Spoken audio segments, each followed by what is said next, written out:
I got into skateboarding when I was 14. I was playing sports in school and I saw some of my friends start skateboarding down the street, and I was like, I need to do that. So I ordered a board and I started skateboarding. I used to hang out at Abydos, which is down the street from my old house. It was the first skate shop in Reading besides Joey's, and everyone was super cool there. I used to go to Wooden Waves. There was also a shop there. We used to hang out and skate all the time. And then I used to go to Nocturnal, which was in Philadelphia because of Kyle Nicholson, and I grew up like around that shop when I was like 15, 16. And I did my first school project at Nocturnal. So I worked there for like a day, helped them out, ordered some boards. And after that, I was like, this is what I want to do. What are you looking at today? Some bones? Cool. There's 5 modular skate parks located in Berks County. You have Stonecliff Action Park, Pandora Park, which was where the old Hyde Park ramps from Reading High School got moved. You have Pineland Skate Park, Shoey Skate Park, and Hyde Skate Park. It's all steel ramps. They're not very good for skating.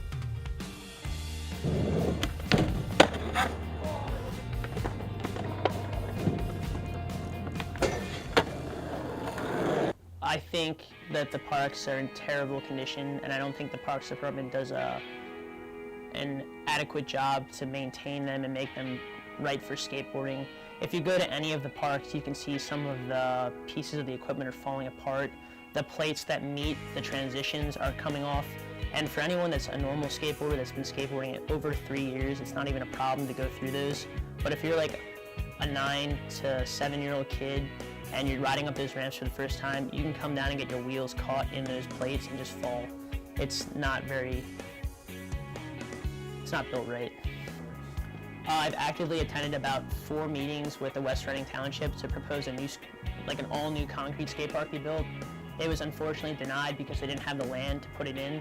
So I've actively been emailing Chris Stress, who's the acting director of the Berks Parks and Rec, to see if we could do some upgrades to Stonecliff and put concrete into Stonecliff. It'd be like a renovation. Instead of having the Skate-A-Lite rep drop brand new ramps in to pretty much re-up the warranty after 10 years of Stonecliff being there, I say we should just scrap the ramps that are there entirely and just put concrete in and start building it up in phases, concrete, concrete, concrete, until the whole park is redone in concrete and brand new. My plans for the future are to get some concrete skate parks built in the area. It's the best material to use. It's lasted. Every concrete park that's been built since the 70s is still standing today. I think it's the best material to use because if neighbors are complaining about the noise that is emitted from the skate parks, especially the skate waves, which are made out of metal, if you use concrete, it dulls the sound completely, so landing on the ground isn't going to produce all the noise that's going to annoy the neighbors. When you have concrete, it's actually cheaper to build than using Skate-A-Lite waves that are warranted by representatives of the companies. It's also environmentally efficient because concrete, once you put it in, you don't have to repair it, you don't have to put all the money into refurbishing it. It's there to stay, and it curbs the effects of stealing because kids can't come in and just steal pieces of the park. Once they're laid in and put in with concrete, it's there for life until a construction crew comes and removes it.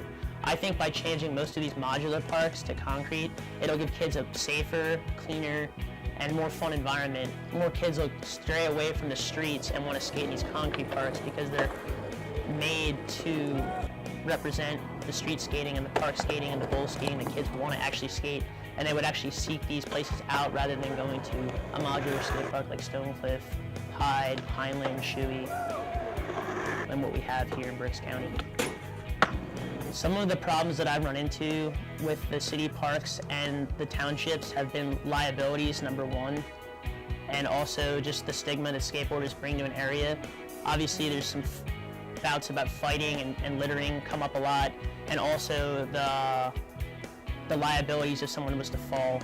I think that's not even an issue because if you actually look into it, skate parks, even the skate wave ramps, are all covered under the same umbrella insurance as a normal park. So like the same equipment that kids are playing on that could fall off and break their arms on is the same kind of insurance that skate parks are made with. So you shouldn't even have an issue of saying, oh, well, the liabilities are going to go up if we put a skate park in because it's a high-risk sport. But they have basketball courts, tennis courts, and jungle gyms where kids break their arms, their legs, sprain their ankles just as much as someone would do it in a skate park. As far as the fighting and the stigma of skateboarders bringing graffiti and all that, it's just a whole stigma that skateboarders are, they have that stigma behind them that they're like bad people. I just think that's not even an issue because we're not. We're just kids that want to go skate.